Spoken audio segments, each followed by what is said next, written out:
Le Canada refuse d'interdire les produits israéliens fabriqués dans les territoires occupés. Donc, le Canada refuse même de faire ces petites choses, comme sanctionner Israël. Dire ensuite que le Canada serait prêt à prendre la mesure ultime, qui est d'arrêter Netanyahou, semble improbable. Si le Canada n'est pas prêt à faire ces petites choses significatives, je ne peux pas imaginer que Justin Trudeau soit prêt à prendre la mesure ultime. Si Netanyahou est capable de venir ici, n'est pas arrêté et peut repartir, cela prouverait que Netanyahou est officiellement au-dessus de la loi.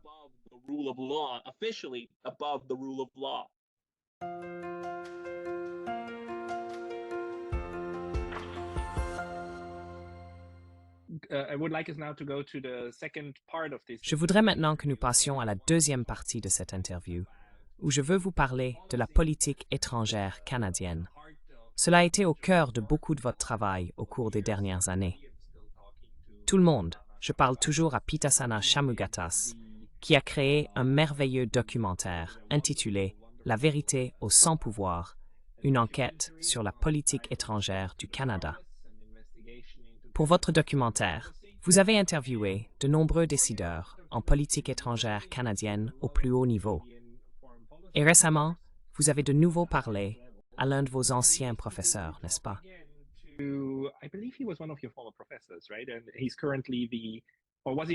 il est actuellement le ou ne l'était-il pas? Peut-être que je le confonds. Mais vous avez parlé à Bob Ray, et il est l'actuel ambassadeur du Canada auprès des Nations Unies. Vous lui avez demandé quelle était la position du Canada sur Israël, et aussi surtout sur l'Ukraine et la Russie. Votre documentaire a déjà en quelque sorte démantelé cette vision selon laquelle le Canada est un pays intrinsèquement pacifique, qui n'utiliserait jamais la force dans sa politique étrangère et n'est qu'un pacificateur. Où en est la politique étrangère du Canada aujourd'hui? Et comment s'est déroulée cette interview avec Bob Ray?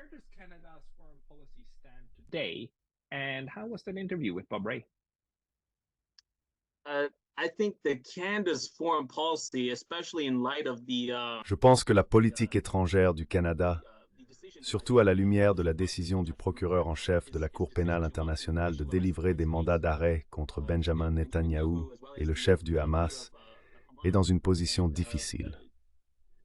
Le Canada a longtemps affirmé qu'il adhérait à l'ordre international fondé sur des règles.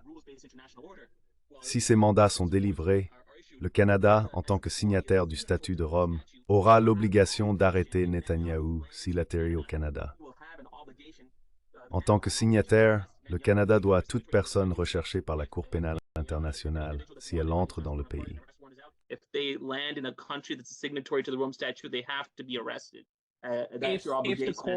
Si le tribunal émet effectivement le mandat, l'OISA sera obligé.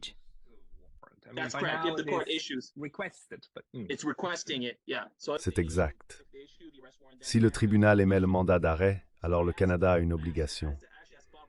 J'ai en fait posé cette question à Bob Ray récemment parce que nous sommes amis.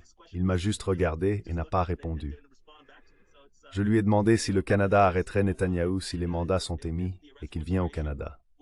Bob Ray n'avait pas de réponse pour moi.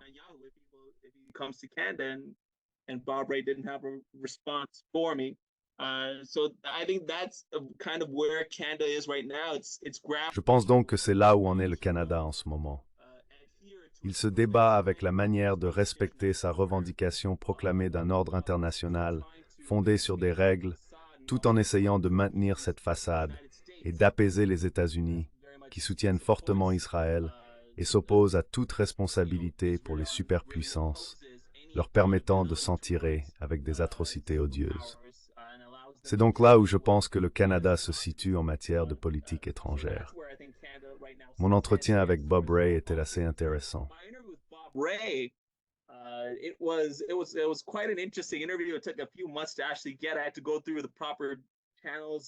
Cela a pris quelques mois pour passer par les canaux appropriés à Ottawa, en particulier Affaires mondiales Canada, qui est le bureau des affaires de politique étrangère de notre gouvernement. J'ai introduit l'entretien en déclarant que mes questions se concentreraient sur l'adhésion du Canada à l'ordre international fondé sur des règles. Fidèle à ma parole, toutes mes questions portaient sur ce sujet. L'une de mes questions était: pourquoi le Canada vote-t-il systématiquement contre la ratification du traité sur l'interdiction des armes nucléaires aux Nations Unies? Et comment cela?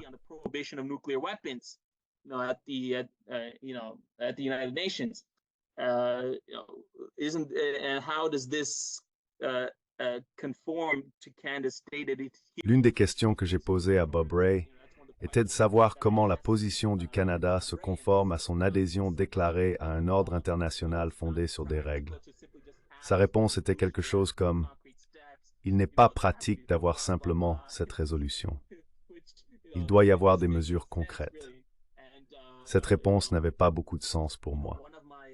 Une autre question que j'ai posée était pourquoi le Canada vote contre les résolutions critiques de l'activité de colonisation d'Israël, mais vote ensuite en faveur des résolutions de l'ONU qui soutiennent une solution à deux États.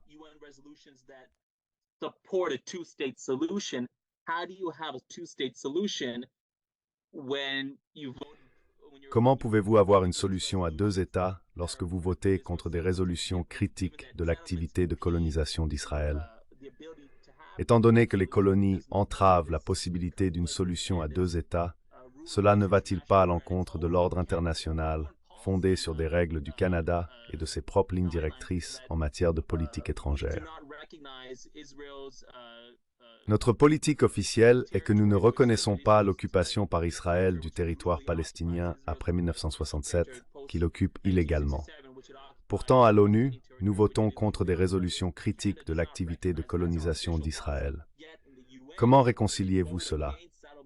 N'est-ce pas contradictoire? Bob Rae a dit « Non, ce n'est pas le cas » et a simplement donné des réponses très établies.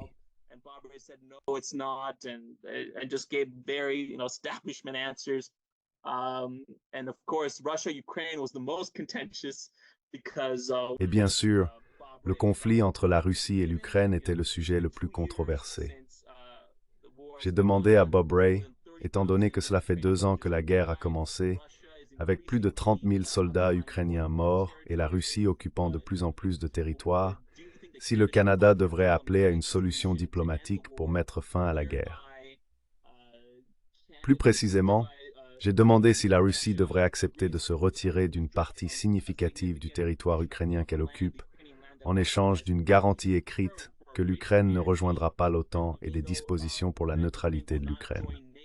La réponse de Bob Rae a été « Vous plaisantez? Vous êtes sérieux ?» C'était sa réponse. Puis il a commencé à me dénigrer.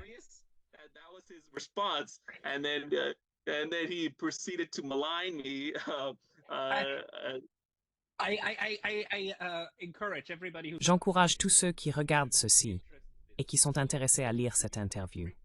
C'est écrit, n'est-ce pas? À ce moment-là, Bob Rae fait quelque chose de très intelligent. Vous essayez de le pousser dans un coin, et il prend votre bras, le tord, et vous met dans le coin.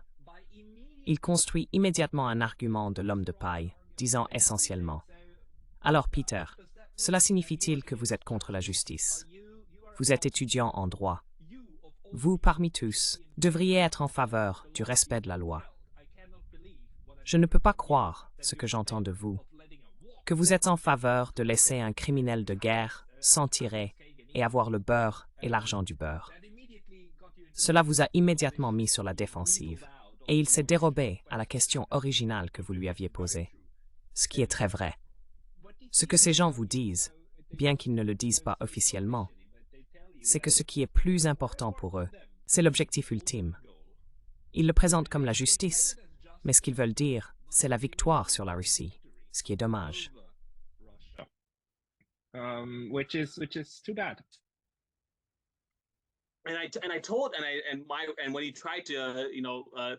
Lorsqu'il a fait cette accusation, disant qu'il était choqué qu'un étudiant en droit comme moi puisse occuper une telle position, j'ai essayé d'expliquer mon point de vue. Il a insinué que je croyais que Poutine devrait être excusé pour toutes les atrocités qu'il a commises. Mais ce que j'essayais de faire comprendre, c'est que Poutine considère le potentiel de l'Ukraine à rejoindre l'OTAN comme une menace existentielle pour la survie de la Russie.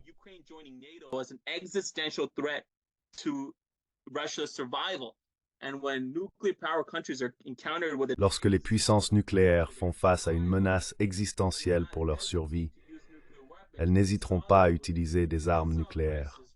Nous l'avons vu pendant la crise des missiles de Cuba. L'Union soviétique a placé des missiles nucléaires à Cuba et les États-Unis ont pratiquement menacé de faire exploser le monde entier. Les États-Unis estimaient que la présence de missiles nucléaires à Cuba, si proche de leur territoire, constitue une menace existentielle pour leur survie. Lorsque les États nucléaires sont confrontés à de telles menaces, ils n'hésiteront pas à utiliser des armes nucléaires.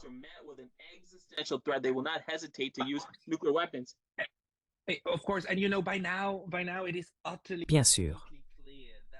À présent, il est tout à fait clair que tout le discours sur chaque pays choisissant son propre chemin et ses alliances est absurde. Il sanctionne maintenant des parlementaires en Géorgie pour une décision souveraine de mettre en œuvre une nouvelle loi qu'une majorité de personnes en Géorgie acceptent et veulent réellement. Cette loi sur les agents étrangers est similaire, bien que moins drastique, à celle des États-Unis. C'est absolument risible. Mais la partie intéressante est la façon dont ces gens présentent ces choses, n'est-ce pas? Parce que vous...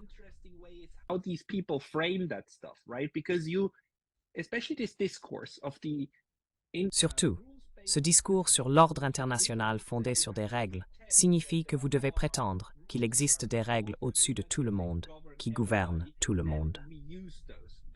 Nous utilisons ces règles, mais en même temps, il est important de considérer le type de jargon que nous utilisons. John Dugard, que j'avais invité sur cette chaîne il y a environ un an, en été, est maintenant l'un des 6 avocats pour Israël dans l'équipe israélienne à la CIJ. Il a écrit le premier article sérieux sur la façon dont l'ordre international fondé sur des règles n'est pas le droit international. Il a discuté de ce que nous faisons avec cela et comment l'ordre international fondé sur des règles est un moyen pour les gens d'échapper au droit international, qui est en fait universel.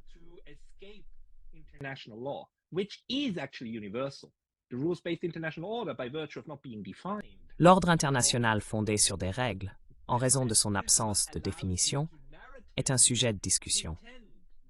Il vous permet de prétendre qu'il existe une loi, alors qu'en réalité, ce ne sont que quelques pays qui prennent la liberté de redéfinir les règles pour répondre à leurs besoins du moment. Au lieu de se concentrer sur le droit international, qui est le code réel développé sur 500 ans, la question pour moi est donc, croyez-vous en un ordre fondé sur des règles ou en le droit international? Savez-vous comment il répondrait à cela? Ou avez-vous des indications?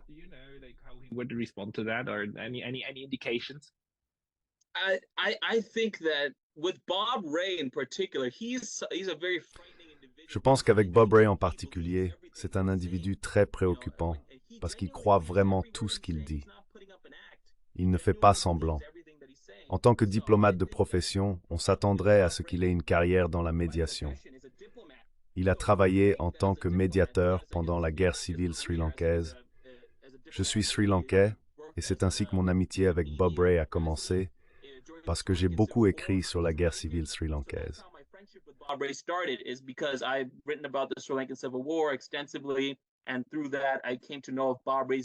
Et par là, j'ai appris les efforts de médiation de Bob Ray pendant la guerre civile sri-lankaise. Il a négocié entre les deux parties pour essayer de mettre fin à la guerre et à l'effusion de sang d'un conflit de près de 2 décennies. On pourrait penser qu'en tant que diplomate, il considérait la médiation comme la première solution à tout conflit prolongé. Cependant, la vision de Bob Ray sur la politique étrangère semble s'aligner avec ce qui est dans le meilleur intérêt des puissants. Si cela coïncide avec la conception publique d'un ordre international fondé sur des règles, alors tant mieux.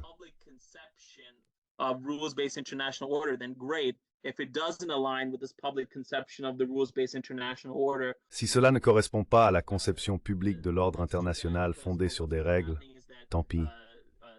L'agresseur est souvent dépeint comme une figure semblable à Hitler, tandis que la victime, comme l'Ukraine, est perçue comme ayant besoin de salut par un financement accru pour les armes et un soutien diplomatique et militaire supplémentaire. Cela conduit cependant à la perte de plus de civils ukrainiens. Ce que nous ne réalisons pas, c'est que plus cette guerre dure, plus la Russie acquerra de territoire. L'invasion est illégale et doit être condamnée dans les termes les plus forts. Je condamne l'invasion dans mon interview avec Bob Ray.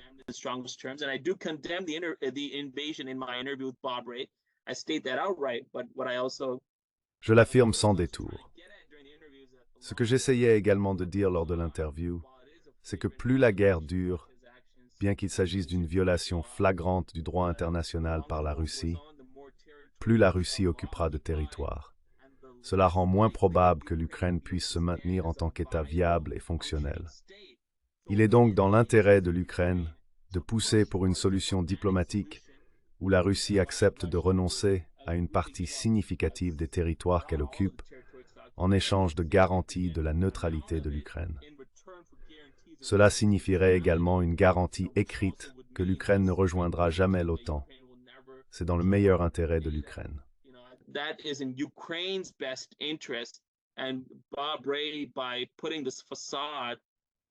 Et Bob Ray, en mettant en place cette façade d'un ordre international fondé sur des règles, a soutenu chaque guerre de l'OTAN. Il a soutenu les conflits de l'OTAN en Afghanistan, en Libye et en Yougoslavie. Il a appuyé chaque agression de l'OTAN qui était contraire au droit international, y compris l'invasion de la Libye et le bombardement du Kosovo en 1999. Cela était contraire au droit international, mais Bob Ray n'avait aucun problème avec cela. Donc, pour Bob Ray, l'ordre international fondé sur des règles est un outil pour servir ses intérêts quand cela bénéficie aux puissants. Quand ce n'est pas le cas, il l'ignore, renverse la situation et accuse la victime d'être l'agresseur et vice-versa.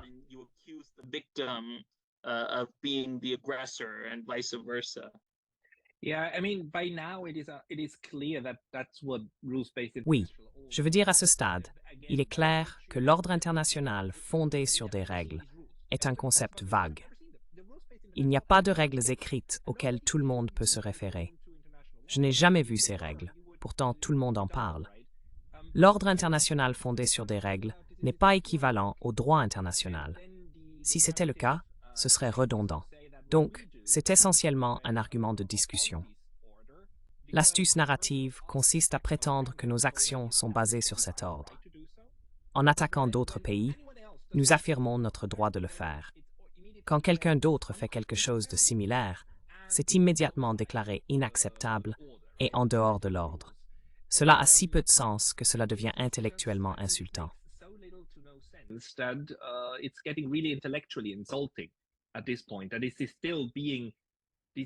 Cette fiction est encore maintenue en vie, ce qui soulève la question, ces gens y croient-ils vraiment? Ne le comprennent-ils pas? De nombreux diplomates, en particulier les diplomates de carrière comme Bob Ray, sont très intelligents.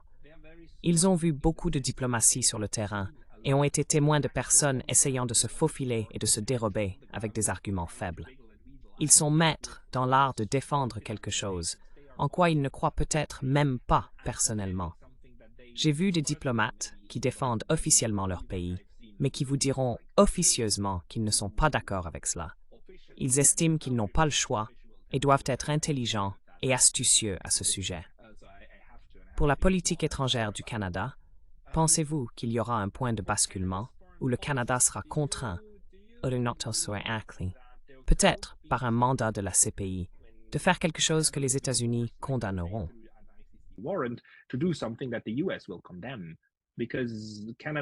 Parce que le Canada, tout comme les pays européens, est essentiellement un satellite à ce stade.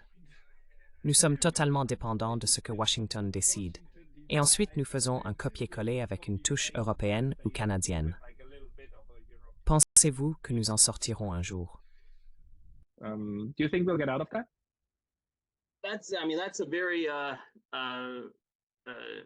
C'est une situation très intéressante, car le Canada, en tant que signataire du statut de Rome, a l'obligation d'arrêter Netanyahou si un mandat d'arrêt est émis et qu'il atterrit sur le sol canadien. Cependant, savoir si le Canada serait prêt à compromettre sa relation avec les États-Unis est une autre question. Je ne pense pas que Justin Trudeau ait le courage de le faire. Ce n'est pas quelqu'un qui est idéologiquement principé. Il est plutôt un populiste qui veut être dans le courant dominant faisant appel à des slogans et des marques, et quelque peu dépourvu de toute signification substantielle.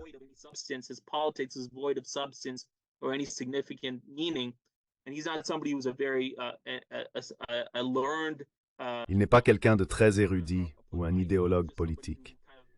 Il ne fait que répéter le discours dominant et essaye de séduire les gens avec des slogans. Je ne pense pas qu'il serait prêt à faire face à l'énorme réaction qui suivrait si le Canada arrêtait Netanyahou. Rien n'indique que le Canada prendrait une telle mesure. Nous avons été lents à sanctionner même les colons israéliens en Cisjordanie qui commettent des atrocités contre les Palestiniens. Bien que nous en ayons sanctionné certains, le Canada a été très lent. Les États-Unis sous Joe Biden en ont sanctionné quelques-uns, mais le Canada pourrait être beaucoup plus agressif dans son approche.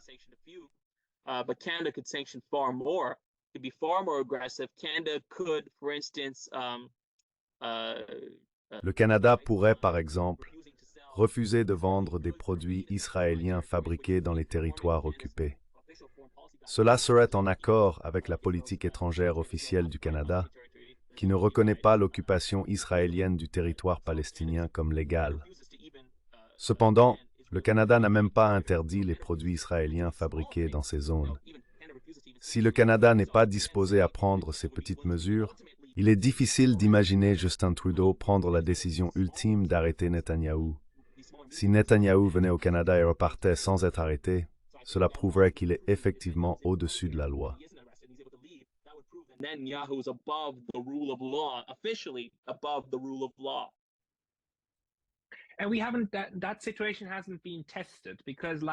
Cette situation n'a pas été testée, parce que l'été dernier, il y a eu un cas où, si Vladimir Poutine se rendait en Afrique du Sud, l'Afrique du Sud serait obligée de l'arrêter.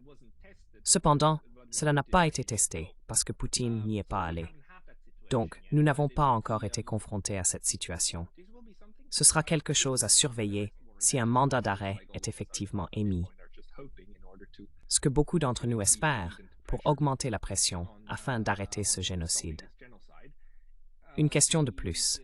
Quelle est la position officielle du Canada à l'ONU sur ce qui se passe? Le Canada soutient-il toujours le récit selon lequel 35 000 Palestiniens morts relèvent de la légitime défense et que tout va bien? Sont-ils en faveur de l'envoi de plus d'armes? Le Canada envoie-t-il des armes? Probablement pas, n'est-ce pas? Quelle est la ligne officielle en ce moment?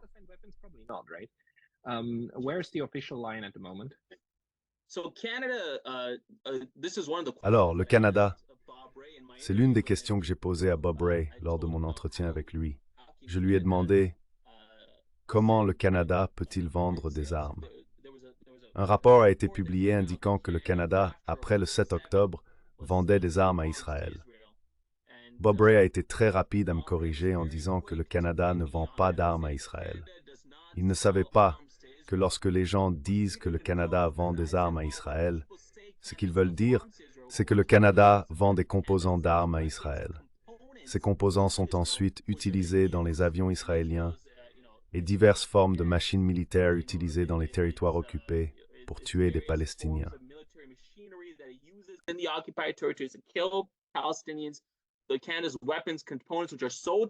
Le Canada vend des composants d'armes aux États-Unis que les États-Unis donnent ensuite à Israël dans le cadre de ces systèmes d'armes utilisés pour tuer des Palestiniens. Donc quand les gens disent que le Canada devrait arrêter de vendre des armes à Israël, c'est ce qu'ils veulent dire. Le Nicaragua poursuit le Canada devant la Cour internationale de justice, aux côtés du Royaume-Uni, de l'Allemagne et des Pays-Bas, pour ses ventes d'armes à Israël. Le Canada doit maintenir responsable de réception d'un torpus mort de plus de 30 000 Palestiniens.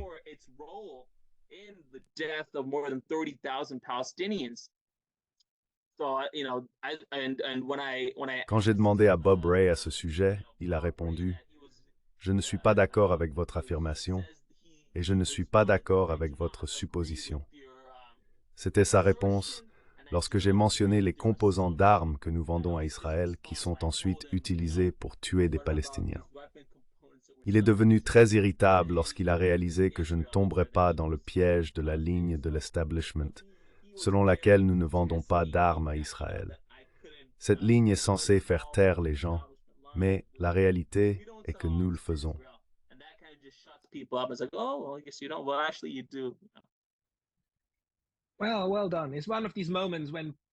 Bien joué. C'est l'un de ces moments où il pourrait ne pas être personnellement d'accord, mais il doit suivre la ligne. Je me demande comment cela va continuer.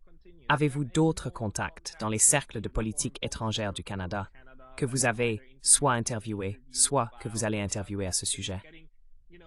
Soutenir le côté israélien de ce conflit, même en appelant à un cessez-le-feu, mais sans faire pression sur Israël, devient de plus en plus intenable pour l'opinion publique.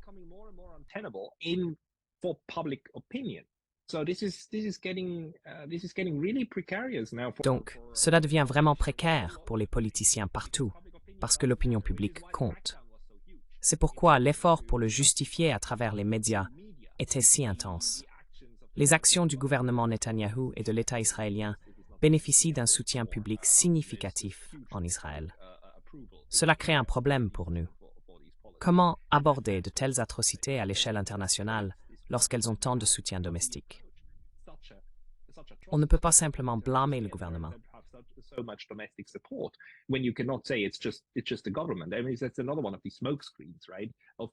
Je veux dire, c'est encore un de ces écrans de fumée, non? Les gens en Occident disent souvent « Netanyahou est mauvais, mais dans l'ensemble, Israël va bien ». Ils prétendent que la société israélienne veut la paix. Mais non, nous savons que ce n'est pas vrai, car cela a été démontré à maintes reprises. C'est une partie du problème qui nécessite une solution humaniste. La solution ne peut pas être simplement d'expulser tous les Juifs. Cela ne peut pas être la réponse. Nous avons besoin d'une solution où à la fois les Palestiniens et les Juifs vont bien. Tout le monde doit être bien. La question est, comment y arriver? Allez-vous faire plus d'interviews sur ce problème au Canada?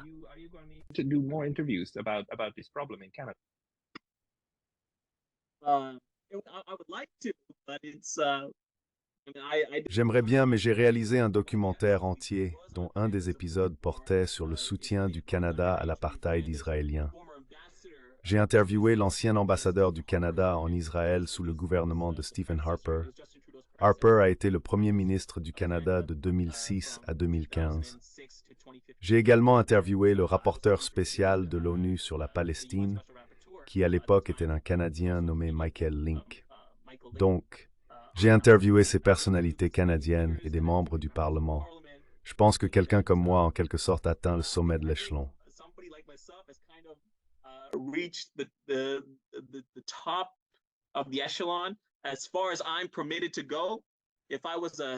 Pour autant que je sois autorisé à aller, si j'étais un journaliste grand public, je pourrais interviewer le Premier ministre. Il ne m'apprécierait probablement pas après cela, et je ne garderais probablement pas mon emploi. Le plus haut niveau que j'ai pu atteindre était Bob Rae, qui est actuellement l'ambassadeur du Canada auprès des Nations Unies. Je ne pense pas pouvoir aller plus haut que cela. Cependant, il y a d'autres Canadiens, comme Yves Angler, qui est un activiste et dissident canadien. Ils confrontent souvent les politiciens et leur demandent comment ils peuvent soutenir les atrocités au Canada faites et disent.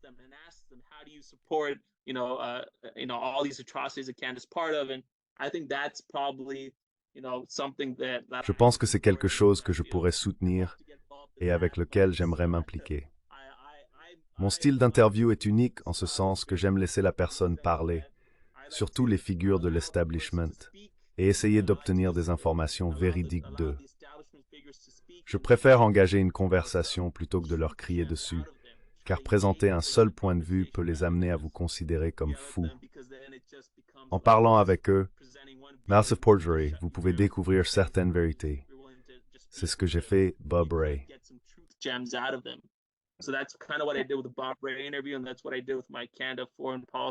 Et c'est ce que j'ai fait avec mes théories de politique étrangère canadienne. Je n'ai pas d'entretien prévu avec des politiciens canadiens pour le moment. Cependant, j'ai prévu quelques entretiens sur la cause palestinienne. Je vise à interviewer des figures clés palestiniennes et à mettre en lumière des personnes comme Marwan Barghouti et pourquoi il est si important.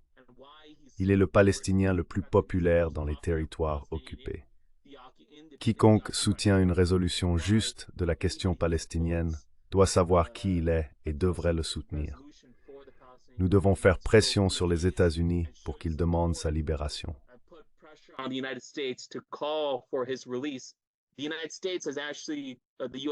Les États-Unis, en particulier le département d'État américain, ont exprimé des préoccupations auprès de Netanyahou concernant le traitement de Marwan Barghouti dans une prison israélienne.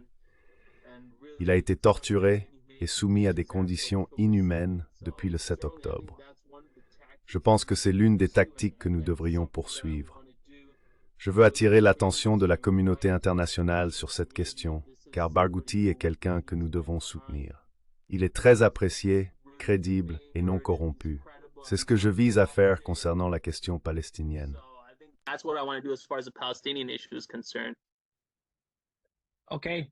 D'accord, tout le monde. Je recommande de suivre Peter sur ses différents canaux. Où peut-on te trouver, Peter? Quelle est la meilleure façon de suivre ton travail?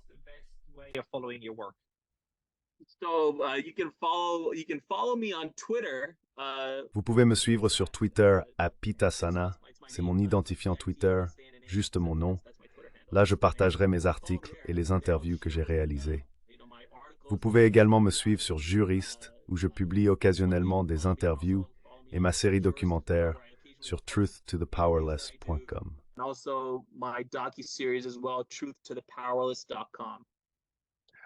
D'accord. Tout le monde, suivez Peter. Merci beaucoup pour votre temps aujourd'hui et bonne chance pour vos entretiens. Bav Endurangurladini Chor. Merci beaucoup. C'est The pleasure.